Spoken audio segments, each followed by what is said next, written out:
एका भक्ताने वाणीरूप श्री महाराजांना विचारले, महाराज, पगार फार कमी आहे, त्यामुळे विवंचना वाटते. नाम फारसे होत नाही, काय करू? श्री महाराज म्हणाले, यापेक्षा जास्त गरिबी शक्य नाही. अशा दारिद्र्यात मी 12 वर्ष काढली तरी माझे नाम टिकले. मग तुम्ही तर माझ्यापेक्षा श्रीमंत आहात.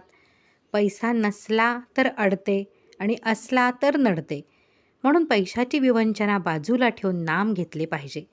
जगात 4 प्रकारची माणसे असतात. 1. आत झोपलेले आणि बाहेरही झोपलेले मूढ. 2. आत झोपलेले आणि बाहेर जागे, आपण प्रापंचिक. 3. आत जागे आणि बाहेर झोपलेले, तुकाराम महाराजांच्यासारखे संत. आणि 4. आत जागे व बाहेरही जागे, एकनाथ महाराजांच्यासारखे संत. समर्थ म्हणतात ते खरे, संसारातील त्रिविध तापांनी पोळलेलाच परमार्थाला अधिकारी होतो. तेव्हा आहे त्या परिस्थितीतच नाम कसे वाढेल याची विवंचना करा. श्री गोंदवलेकर महाराज.